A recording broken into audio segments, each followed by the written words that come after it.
Welcome. Good afternoon. It's absolutely beautiful sight to see a room packed right now. Thank you all for coming.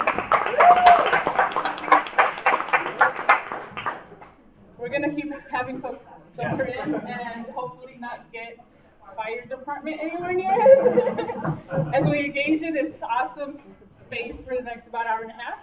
I'd like to welcome you and introduce Dean Larry Flick, who will give us a few words. Yep, thank you. I too am very gratified that we have such an attendance here. This is great. I would, if I were to list the 3 or 4 topics that the leadership of the university spends most time on, race and race relationships, equity and inclusion would be right there at the top. So the university, as I guess as society as a whole, is looking at the need for a huge change. Presumably, we are looking at it happening, but in recognizing that we need institutional and, for that matter, personal capacity to address the diversity in our society in a better way. And we are very pleased to have that here today. And I will turn this over to Lucy to introduce him. So here's the formal part of this very informal presentation. So this is Dr. Nolan Cabrera. He is visiting us from the University of Arizona, where he currently, I'm sorry? He's visiting us from the University of Arizona, where he is currently assistant professor in the Center for the Study of Higher Education. And he researches there the impact of New Start Summer Program, the impact that it has on low-income first-generation and racial minority college students there. Prior to his appointment at U of A, he earned his PhD from the UCLA's Higher Education and Organizational Change Program there. His dissertation, titled Invisible Racism, Male Hegemonic Whiteness in Higher Education, critically analyzed white male undergraduates' racial ideologies. Dr. Cabrera's primary research interests include race, racism in higher education, whiteness formation, diversity, and affirmative action. Dr. Cabrera's articles have appeared in the Review of Higher Ed, the Journal of Latinos in Education, the Journal of Higher Education, Race, Ethnicity, and Education, Research in Higher Education, and the Journal of, most recently, the Journal of College Student Development, as well as others. He earned his Bachelor's of Arts from Stanford University in Comparative Studies in Race and Ethnicity, and is originally from McMinnville, Oregon. So this is homecoming. As I just found out, he was also the first Latino student body president at the high school there. So help me welcome Dr. Nolan.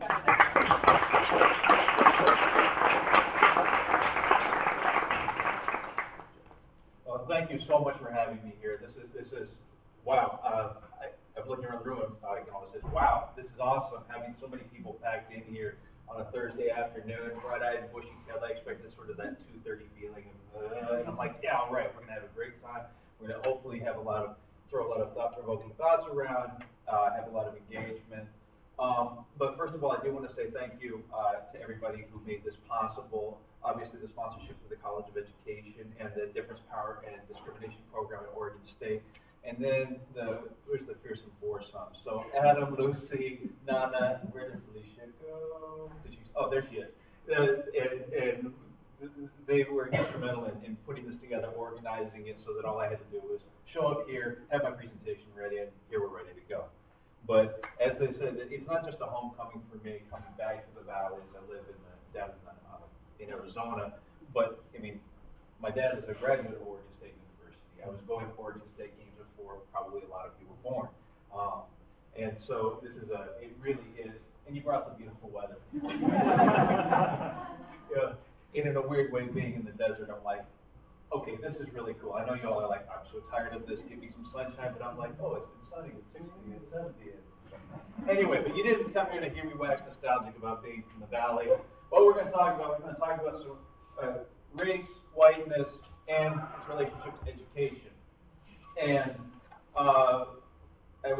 this talk got posted on Facebook. Race is not a 4-letter word, and a colleague of ours from UCLA, Mike Knox, said, dude, your title is demonstrably false. That's wrong. I'm like, no kidding, exactly. But what it's supposed to address is this issue that we treat race like a four-letter word, that it's a dirty word, that we don't talk about it, that we don't engage with it. We have this idea that in some respects, if we could just sort of forget about it, it would just go away. And a lot of what I'm going to talk about today is both A, why that's counterproductive, and B, how we can actually start critically engaging. Because we can pretend that race doesn't matter, but it's still going to matter. And so basically color blindness is only a form of color ignorance. And the comedian Hari Kondabolu actually addressed this because he's consistently accused of injecting race into the situation. Why are you always talking about race? Why are you always doing this? Why are you obsessed with race? And his simple retort is pretty profound. Saying I'm obsessed with race and racism in America is like saying I'm obsessed with swimming while drowning. It's absolutely absurd. And I love that contradiction because it actually flips the script on the problem. Instead of saying that I'm injecting race in the situation, it's saying, no, race is already there, and by me addressing it, that's exactly what I'm doing, is addressing it. But before that, I wanted to start off with this idea of whiteness, because actually whiteness is what I study. Because in reality, that's what we're talking about, and that's what we really never talk about. I mean, raise your hand if you've been in a diversity conversation and somebody started actually talking about whiteness. A couple, exactly. It's usually we talk about, oh, there's a diversity conversation, it's people of color. Oh, there's a diversity issue on campus. Oh, someone talked mess about Mexicans in the cafeteria. I mean, there's an implicit assumption that that's what we're talking about. So, what is whiteness? How did it form? Where did it begin? Well, in the formation of the country, it actually didn't exist. This concept of whiteness wasn't in existence in the way that we know it today. And in reality, what happened was that you had impoverished white folk who were given a certain amount of token inclusion into the social hierarchy so that they wouldn't rebel against the landowning elite. They were given positions that would put them ahead of black people, ahead of native people, ahead, well, Latinos weren't even in consideration at that point. But they would have a situation, and it was really spearheaded by Bacon's Rebellion, where slowly but surely, poor whites were given token incorporation. They were said, at least you're not black. You'll be white, at least you're not black. And I think that that's an important history to remember because it relates very directly to the way that we talk about race in a contemporary context.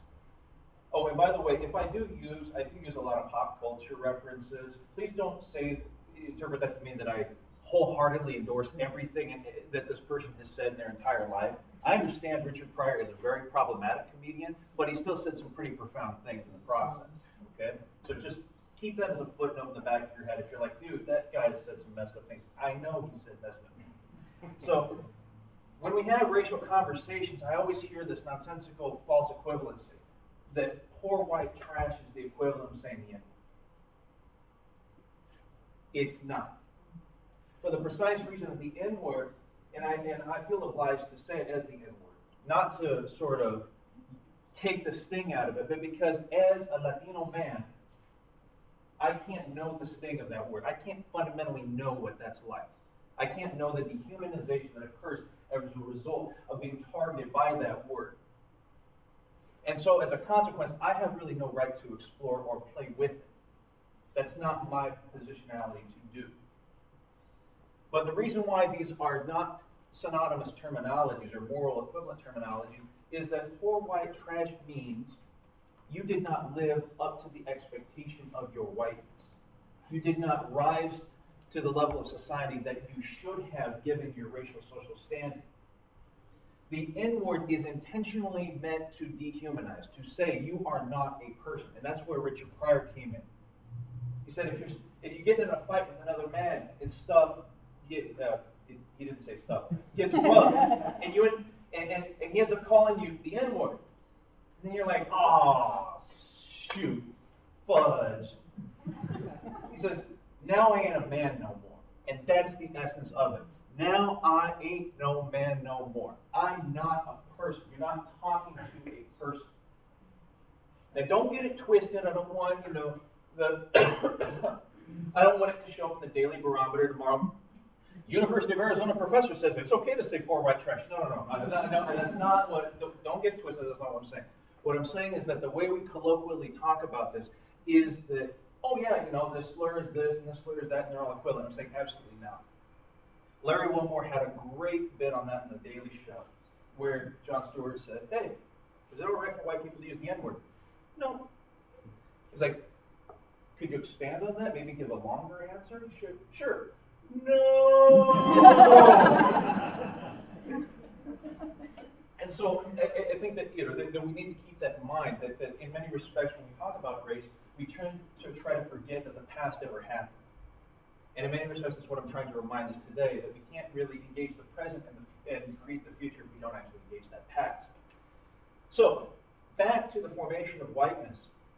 W.B. Du Bois, one of the foremost sociologists, ever, and one of the greatest brilliant minds that the U.S. has ever produced, he really wrote about Reconstruction in particular, uniting in the South poor white and affluent white, in terms of being in opposition to blacks and blackness. And what he described in his book Reconstruction, which by the way is something like 700 pages long, that was written in a time where we didn't have MacBooks, which I don't want to write 700 pages right now, and he was doing it way back then. But in his analyses, he talked about white people, in particular poor white people, receiving a public and psychological wage of whiteness, which essentially meant that in that time, I may be poor, I may be downtrodden, I may not have land, I may be in difficult circumstances, but at least I'm not black. And so he also elaborated on this theme in his book, The Souls of White Folk, that specifically addressed, and this is really the beginning of what we call critical whiteness studies. It was within this paradigm that James Baldwin wrote that as long as you think you are white, there is no hope for you. This was a racial paradigm that specifically said that whiteness was equated with superiority. Whiteness meant to be genetically superior, ideologically, there's an ideology that permeated that said that the white man, and white man in particular, because remember back in these days that a woman's place was in the home, women couldn't vote until 1920, et cetera, et cetera. But that, excuse me, it was a totalitarian regime of racial control. Jim Crow South. No, blacks over here, whites over here. Complete and total separation. And so, buying into that, basically, you lose your humanity as long as you think you're white. There is no hope for you. As a quick aside, if you haven't read The Fire Next Time, it's one of the most beautiful pieces of American literature ever written. Take the time to do it. You won't regret it. It's like, it'll make you cry. It's so beautiful. It's painful, but it's beautiful at the same time. I also had this tendency to kind of go on tangents, as you'll see. It's like that movie Up with the dog. He's like, yes, master, squirrel. And so if I squirrel a little bit too much, I apologize. I'm running off of very little sleep and a 3-year-old son, so I'm like, woohoo. Now, how did whiteness continue evolving? Well, because there's always these debates. Well, hey, the Irish were treated terribly, the Italians, the Jews, when they immigrated from Europe, they made it, so why can't Latinos? Well, there's a very simple reason for that. And there's a number of histories that have documented this, of how previously racialized Eastern European immigrants in particular became white. And it was essentially a twofold process. The first part was giving up all native culture. That is, lose your accent, lose any visible markers that distinguish you from being what's called, quote, white and implicitly American, which I always have problems with that terminology. And over time, these groups were able to perfectly assimilate. That is, you can walk down the campus right now, and it's really hard to tell if someone is German, Swedish, Jewish, Irish, Italian. You might have a little inkling here or there, but fundamentally, it's just this. It's a monolith. And this is not a path that's offered to racialized peoples, essentially Asian Americans, Latinos, Native Americans, African Americans. because you can give up your native culture, but you don't have the way. It's about external treatment. You can't actually completely assimilate because people won't treat you as they do white folk. And what that means today is that whiteness, in many respects, is kind of an empty social category. It doesn't represent a culture. It doesn't, like I can say, okay, what are some good things about being Latino? Okay, well, the food, the dress, the family, I can point to things like that. It's sort of like, well, what's good about being white? I don't get pulled over by the police as much. Stop and frisk doesn't apply to me. Stand your ground. I'm probably going to be found, innocent. I mean, I know there's kind of like a half, too soon? All right, but that's the point is that whiteness was necessarily created in opposition to something. It wasn't what whiteness necessarily stood for, it was that it stood in opposition to blackness. But then the problem is that you have a lot of white kids running around today who don't have a sense of who they are and where they come from.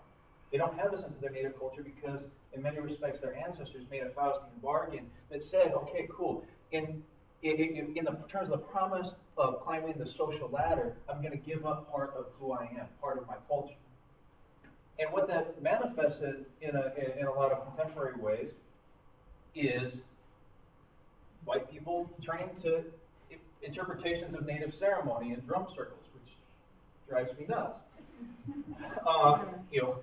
The simple phenomenon of white young men, young teenage men in particular, trying to act black. And I love that title, Everything But the Burden. I can sag my pants, I can adopt the dress, I can listen to the music, but again, I don't have the adverse treatment of being black. Then you have some really insidious ones like racial theme parties. And part of the reason why racial theme parties come up is because people who don't have necessarily a strong connection to their native culture don't think that there's anything wrong with A, appropriating another culture, and B, acting in a racist way because they don't have the same investment in their own native culture. And then this was once Stefani's, attempt at a music video that was, again, just native appropriation and is kind of disgusting, and eventually got pulled, thank God. So, I've been talking a lot about whiteness in the past, but really there's a critical piece of history that we also miss. And that was that the 1960s really did transform a lot of things. Not the way most people think. Most people think, okay, Martin Luther King had a dream, and everyone, Brown versus the Board of Education passed, and cool, now we don't have to think about race anymore. Not that simple. The 1960s were an incredibly important time where, in particular, the idea of whiteness was destabilized. Remember I was talking about the ideological construct of whiteness, that is, whiteness being inherently superior? Well, part of the power of the 1960s was that simply couldn't be, that form of racism essentially started to fall out of favor little by little. White people couldn't walk around and being like, well, I am inherently superior because I'm white. And the 1960s were incredibly important in destabilizing that. The problem was that systemically, racial privilege and racial domination didn't really fundamentally change. It transformed. It went from de jure to de facto. That is, it went from state-sanctioned legalized segregation to one where segregation still exists and there's still racial power, but it's more as a matter of informal laws of society as opposed to formalized laws of society. In many respects, some of the work that's been coming out of the Civil Rights Institute at now UCLA, formerly at Harvard, indicates that school-level segregation in many urban environments is actually greater now than it was prior to Brown versus the Board of Education being read into law. I mean, wrap your head around that. That's how, because people think, oh, look, we're all integrated and we can all do this. In many respects, those are mythologies. They don't represent the realities of what's going on. And what that means also is that I kind of make an analogy with racism to capitalism. Because all too often we think racism, this person doesn't like someone of a different race, or they don't like someone of a different color skin, and that's racism. Well, yeah, and if I'm talking to my 3-year-old, that's a good definition of racism. But that's insufficient if we're having a more sophisticated conversation. The reason why I talk about it as a system, and I make sort of akin to capitalism, is that in many respects we're all complicit in its maintenance. It's not a function of you know, well, you're a really good person, you have good thoughts, and you're a really bad person, you have bad thoughts. That's too simplistic. It's more that we're all participating in a system of racism that perpetuates the privileges of whiteness and the domination of people of color. In the same way that in capitalism, whether you're rich or poor, we're still participating in the system. It's just that people of the what we call the 1% have a greater ability to determine which direction we're going.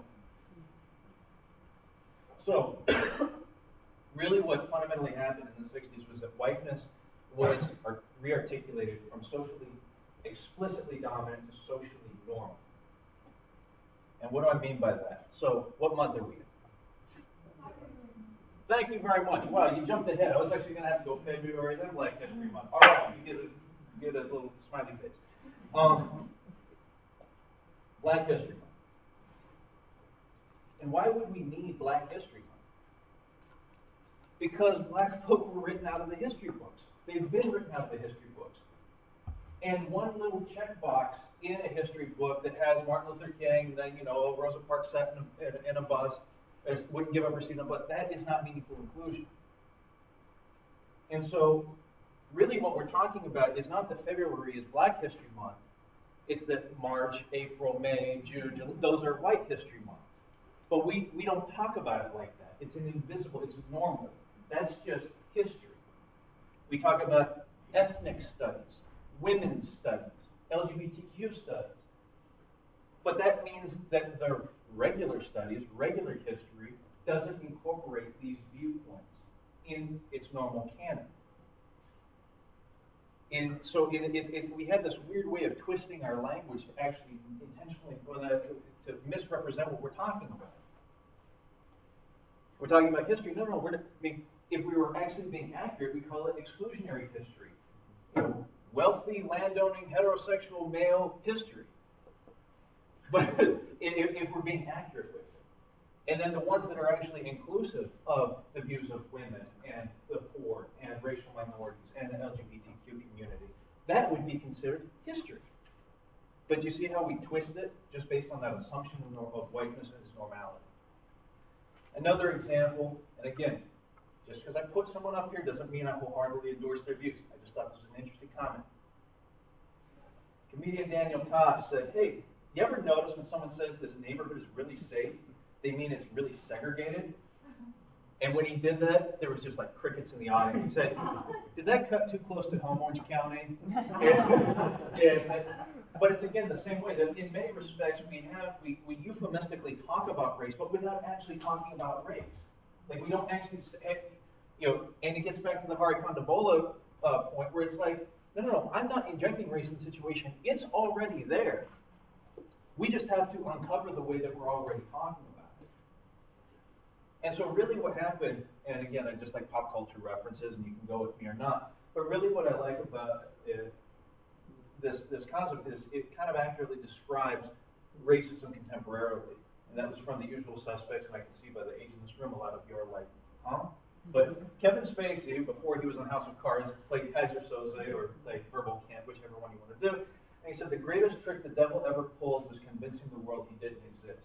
And in many respects, it's exactly why I have this talk, is that the greatest trick that racism pulls, and the reason why it persists on a systemic level today, is precisely because so many people, and in particular so many white people, are convinced that it doesn't exist.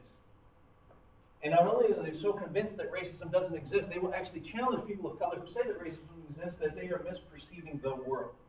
And we'll get into unpacking all of that later on. So, we have a lot of conversations about race, and one of the biggest difficulties that we have about these conversations is that they're so frequently derailed.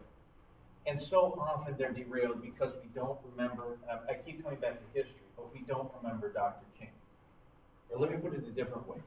We remember Dr. King extraordinarily selectively. Okay? People tend to forget Dr. King scared the bejeebers out of the majority of Americans. He actually didn't even have a positive approval rating in the black community when he was assassinated. After he gave the speech, Why I Oppose the War in Vietnam, Time magazine said that sounded like something from Radio Hanoi and not an American citizen. But we have what's Cornell West refers to as the Santa Clausification of Dr. King. Yeah, he had a dream, and it was so racist back then, and look, he set us all free. And we forget that he was a social radical, probably would be considered a socialist nowadays. But everybody, because he's a safe public image, everybody and their mother is claiming his legacy. The right-wing commentator Glenn Beck actually used Dr. King's image in the introduction to his show a few years back before he got kicked off the air, because he honestly believed that he was living Dr. King's legacy. And one thing that we continually forget, because everyone takes that idea out of context, that I wish that my daughters would be judged, my children would be judged, not by the color of their skin, but by the content of their character, that in some way Dr. King advanced color blindness as a solution to society's ills. And absolutely not. Just get that out of your head. That was absolutely not what Dr. King advocated for in any way, shape, or form. And to find one sentence out of the thousands and thousands and thousands of lines that he wrote over his entire career, and say that this is emblematic of his legacy. I mean, that first of all, it's just inaccurate. It's bad, and it's also disrespectful to Dr. King's legacy. And so in many respects, that's what we need to do, is continue to have this conversation. That's why MLK Day, in many respects, is A, extraordinarily frustrating for me, but B, is so incredibly important, because the subsequent generations do, they say, oh yeah, we're going to read I Have a Dream, and they stand up and they do it, and they have no connection to what that means in Cabrera. And so we're getting to this issue of color blindness and bringing it a little bit more up to the present. And there's this really weird conundrum that I have to deal with on a consistent basis in the work that I do on whiteness. Every available indicator shows that white people are privileged in society. White people perform better in society. White people are given systemic privileges in society. And it really doesn't matter what area you're looking at, whether it's education, economics, wealth versus income, life expectancy, infant mortality, that there are still systemic ways where people of color are marginalized in these areas.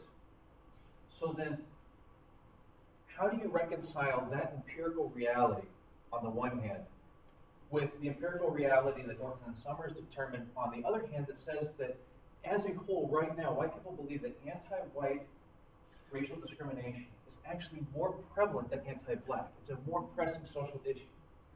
That's on the aggregate. How do we reconcile these two things? How is that possible?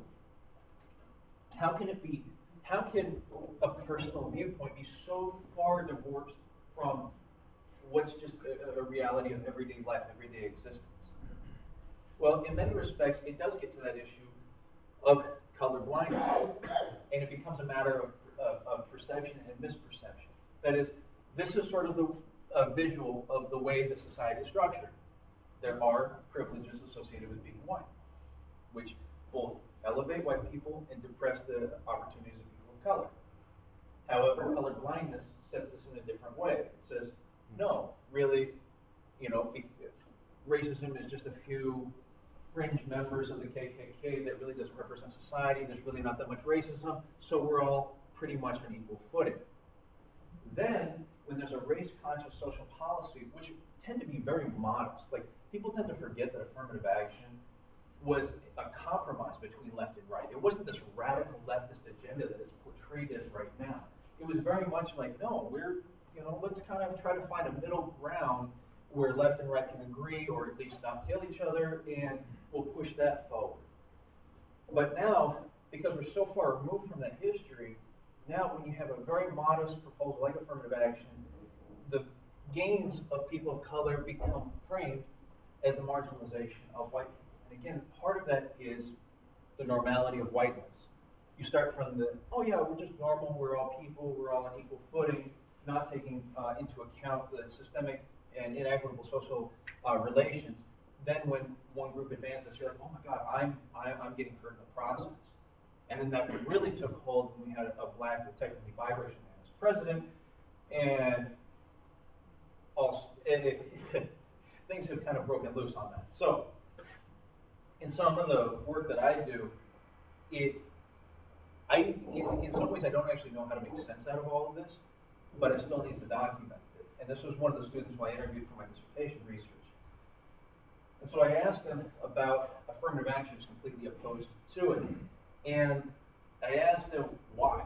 How do you get your viewpoints? He says, it's primarily an opinion derived from observation. We see different businesses, primarily small businesses or franchise, that have probably majority staff and minority workers. And keep in mind, this is in his mind, marginalizes white people. It hurts white people in the process.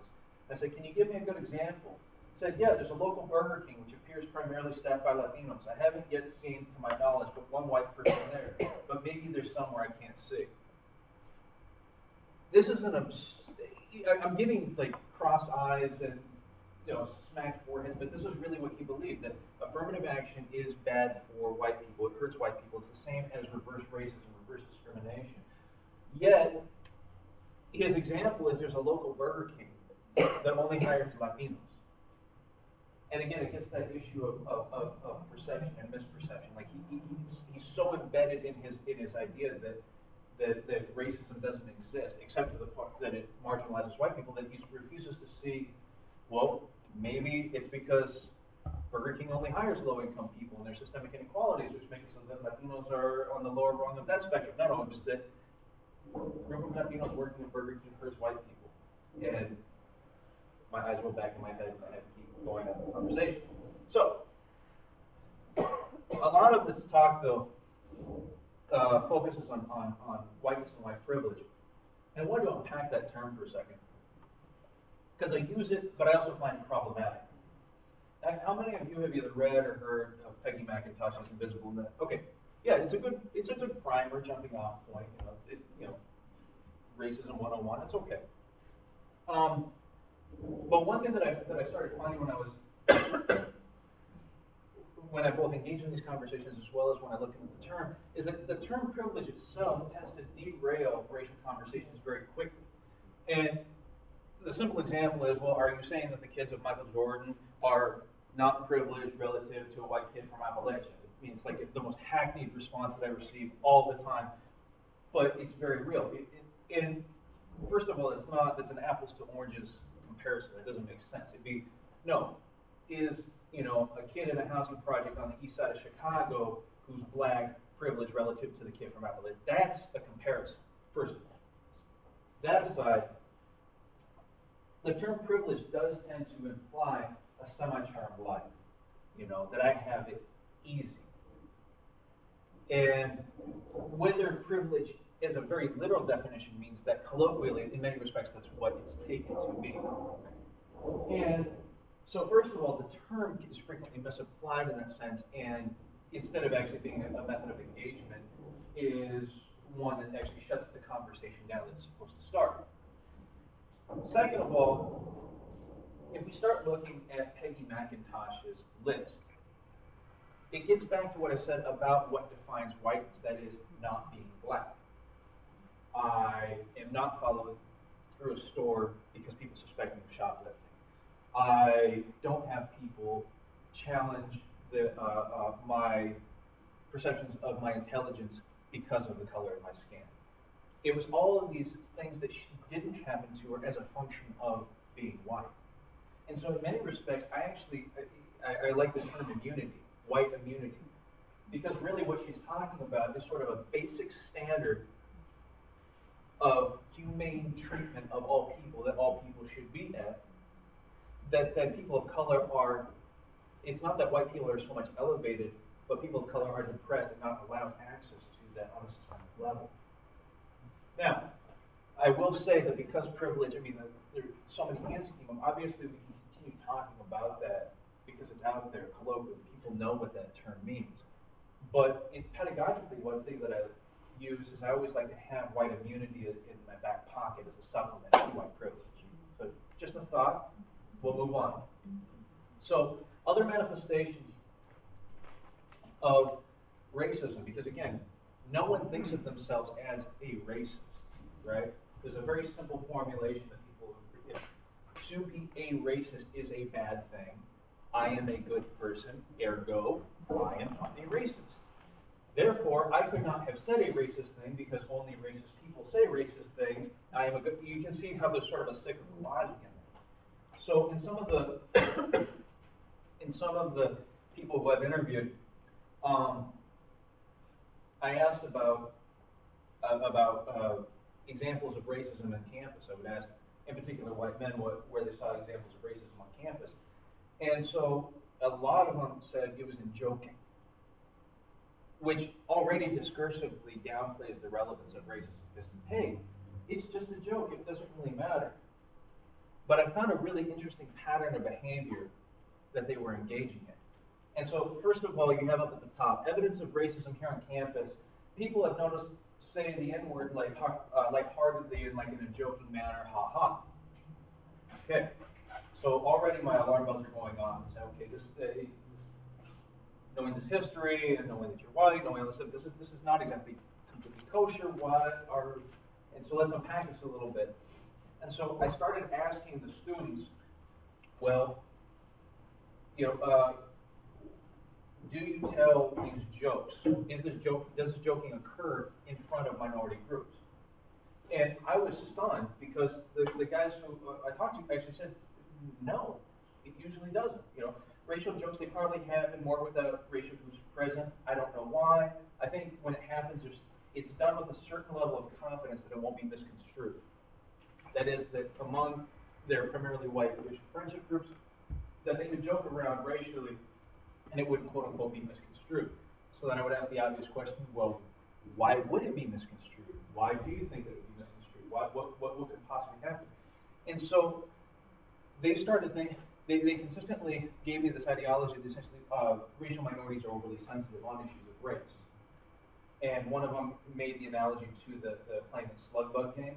I don't know if you used to play that when you were a kid, but he said, it's like that Volkswagen effect when you're looking for them on the road, and when you're looking for certain things, you start seeing them a lot more often than you would. And so again, it's one of these things. It's not that racial minorities are accurately seeing and describing racism, but that they're looking too much into the situation. Because I don't see it as an issue. It's really not an issue. And the thing is that they never said it's not an issue for me. They would always say it's not an issue universally. It's not an issue for anybody. And I mean, how presumptuous would that be? It'd be like if I came up here and said, there really are no women's issues. We're all just human. I mean, that would be asinine as a man to say that. But that's exactly what they're saying along the lines of race. And so really what happened is this is essentially I call it the cycle of rationalization. That you had, on the one hand, a behavior, the racial joking, but it was facilitated by these balkanized racial environments that had a lack of minority presence, but that were justified through an ideology that minorities are overly sensitive. And each one of those had to be in place in order for this to occur. So again, it's not just an individual action, but it was facilitated by each one of these areas. And if we go a little bit deeper on joking is performative in nature. You tell a joke, you need an audience. It doesn't make sense to sit there and look in the mirror while you're brushing your teeth and tell a joke, because then you laugh at yourself, and then if someone saw you, think you're nuts, and that's bad. Don't do that, So it's not just that, but then you have to have a receptive audience to it, and all those things had to be in place in order to facilitate these racist practices. And really, racism has been documented frequently behind closed doors. Peek and Fay refer to it as backstage versus front stage performance, or two-faced racism. I identified my cycle of rationalization. And even this comedian, Doug Stanhope, who's a libertarian, he likes to say very provocative things. And so again, I can't go with them all the time. But he was critiquing his minority friends who said, you can't understand racism unless you're a minority. And he said, no. You can't understand racism unless you're white. You can't understand racism if you're not white. Because I hear the stuff they say about you when you leave the room. They don't hold back on my account. I was like, wow, that kind of stunned me, because I was like, wow, it's kind of honest. So then it begs the question, what the heck do we do? Now, I want to be very clear about this. There is no 1, 2, 3 silver bullet. If there was a formula for undoing racism, we would have done it already. That would be this is messy work. It's difficult work. It gets sloppy really fast. And so I'm not only going to say some things that work, but also why they don't work. So it's more that there's sort of conditions necessary to make these work, which we'll try to work through as we move forward. So, cross-racial interactions can really help. And we already saw that in the racial joke. If you don't have a racially segregated environment, it's really hard to tell racial jokes that would offend somebody who's of the racial group that you're making fun of. But above and beyond that, and some of the people who I interviewed, they consistently talked about coming from very racially segregated high school environments and coming to college and being able to interact across difference for the first time in their lives. And actually, instead of seeing race as just sort of numbers on the blackboard, or the show cops hunting down black people, or whatever sensationalized thing you see on CNN or Fox News or MSNBC, you could actually hear firsthand experiences. And he was just, it shouldn't be so profound, but it really was for him. And he said, but then talking with a friend of mine, she's a black female, she says she has to deal with race all the time. It's something she constantly has to deal with.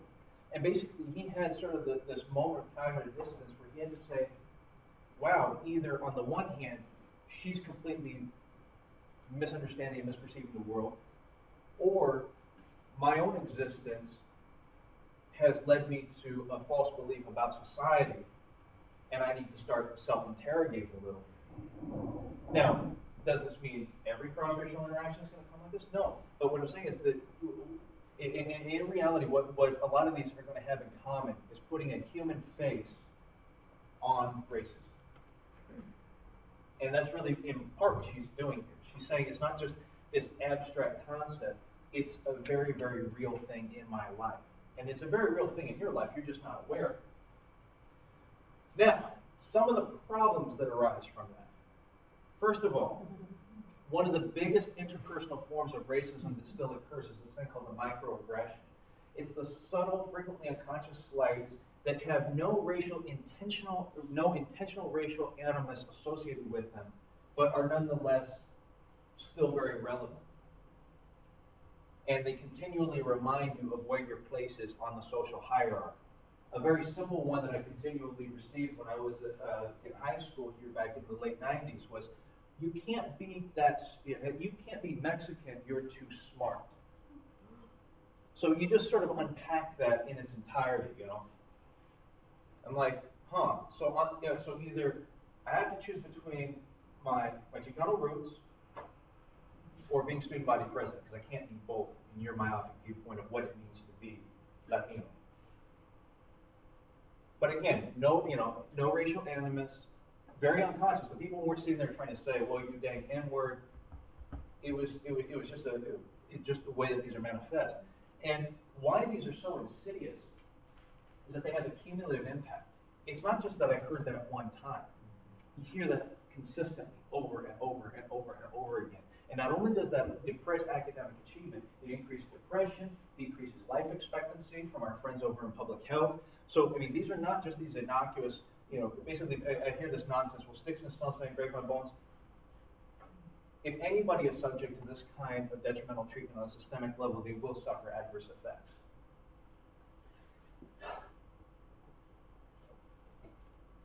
In interpersonal interactions across race, there's also a social dynamic that social psychologists Nicole Richardson and Nicole Shelton have uncovered, which said, why don't they work? They wanted to know, why do these consistently fail? They said, well, on the one hand, people of color, students of color, are consistently required to be racial teachers. And they spend all of their psychic energy just having to educate about issues of race. On the other hand, white people spend all of their psychic energy trying not to appear racist. And when you're sitting there saying, don't be racist, don't be racist, don't be racist, you create an unintentional barrier to an authentic dialogue. So then you have the teacher trying to say, look, this is what's really going on. Don't be racist, don't be racist. What'd you say? And you miss the whole thing. And that gets to the last point of the burden of being racial teachers. That is that I love the idea that cross-racial interactions can help racially privileged students engage in their own unconscious racial biases, but at the same time, take some personal responsibility for it. It doesn't have to be that people of color are your racial teachers. especially, like at the University of Arizona, we barely have, like, I think 20% Latinos on campus. If we expected those students to be the racial teachers to their white peers, that's what they're going to spend all their time doing, is running from white peer to white peer to white peer to be their racial teacher. That's exhausting. So, moving along, that if we're engaging in these conversations, and I love this Cat Chase movie. If you don't know his vlog, The Ill Doctrine, look it up. It's cool. It's tight. He's does the longest running hip hop show in New York City history called the Underground Railroad.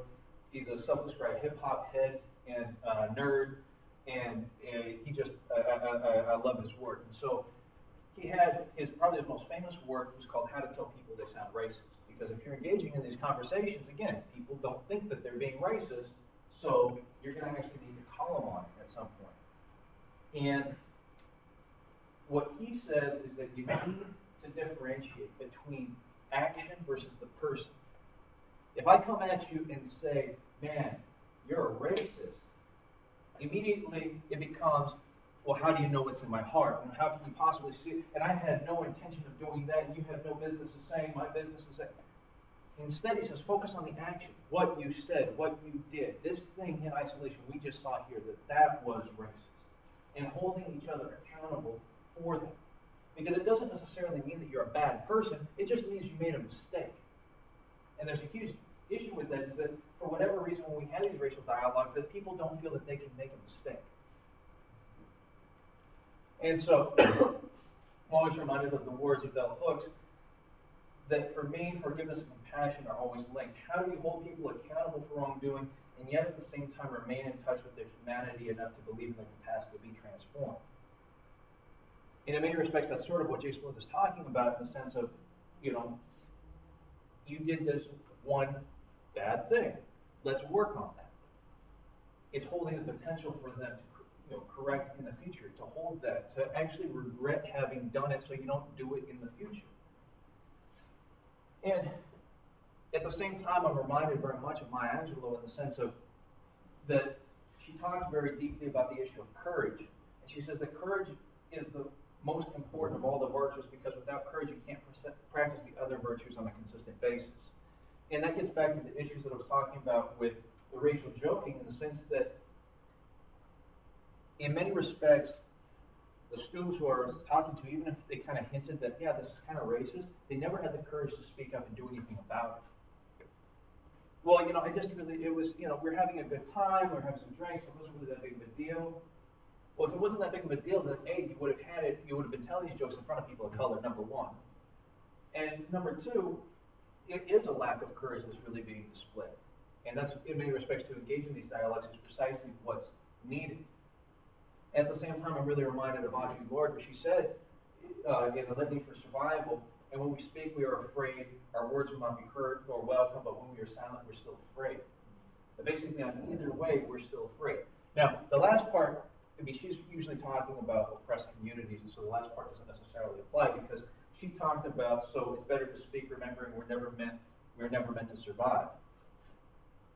Well, this is the flip side of it. This is the world where the folks we're talking about are specifically meant to survive.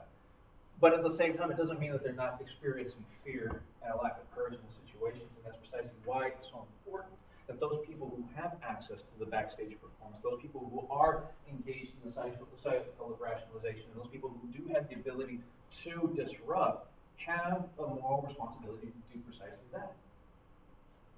So, other things that can help address unconscious racial bias. One thing that really surprised me, and I didn't see this coming as much, was the potential of being not minority racially, but a different kind of minority. For example, gender minority, sexual orientation minority, religious minority. And there was this one student who said it really well. He said, I'm not a racial minority, I'm a minority in terms of being gay and sexual preference. So I can identify with these different racial groups. So maybe if I were straight and white, I would have a different opinion. And in many respects, what he was able to do, and through the course of our conversations, was say, I don't necessarily know what it means to be a person of color. I can't ever have actually experienced that. Just as many people of color can't know what it's like to be a gay man. But at least we can understand that we have something in common, and we can say that, you know, a victory in your community is a victory in my community, and vice versa. That's a huge possibility there that's frequently left unrealized. All too often we get siloed off that it's either a women's issue or a black issue. It's either a Latino issue or a gay issue. And in many respects, we need to be able to think across those in more intersectional paradigms. Now, liabilities of this. Oh, there are lots of liabilities with this. First of all, that I don't want to essentialize and say that minority experiences are a panacea for everything. Pedagogically, they can work really, really well sometimes and say, look, you know, you're talking about people don't get it from your perspective. That's how Peggy McIntosh wrote her piece. She said, as a feminist scholar, my male colleagues just don't get it. Then her women of colleague faculties were like, yeah, but as a white woman, you don't get it. And she's like, oh my God, I don't get it. And there's greater possibility of making these connections and making sort of analogous situations. But we don't want to overlook and valorize other marginalized communities because there's a lot of racism embedded within them. You know, Asian men are still feminized even within the gay community. But let's not overlook also that there's a lot of homophobia and sexism within communities of color as well. In addition, you don't want to make the a priori assumption that just because somebody comes from a marginalized background that they necessarily believe that oppression exists. See Clarence Thomas, for example. Yeah, so and at the end of the day, when we start talking about multiple forms of oppression, that sometimes we can fall into the trap of the oppression Olympics. The oppression Olympics is essentially that, you know, that it's harder to be black than it is to be gay. It's harder to be gay than it is to be a woman. It's harder to be, you sort of get the idea. And I love what Betito Martinez and Angela Davis reminded us. I don't know if they necessarily coined the word. The history is a little fuzzy, but they're probably the most cited ones on it.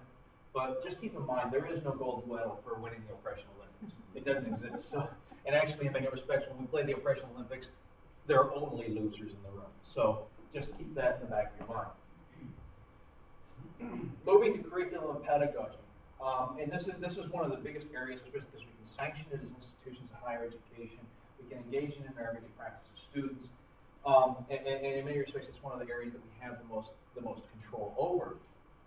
And I love this, especially not just, I love this work of Paulo Freire and the Pedagogy of the Oppressed, because he says, looking to the past must only be a means of understanding more clearly what and who they are so that they more wisely build the future. And I love that idea of that, you know, let's not just study history in the abstract. Let's actually make it mean something to the present. Let's actually try to find, you know, it's like, I still remember that slogan, tip a canoe and Tyler too. I don't even remember what dang war that was for. It's trivia.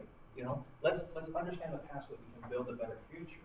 And part of this calls for the need for ethnic studies and curricular diversity.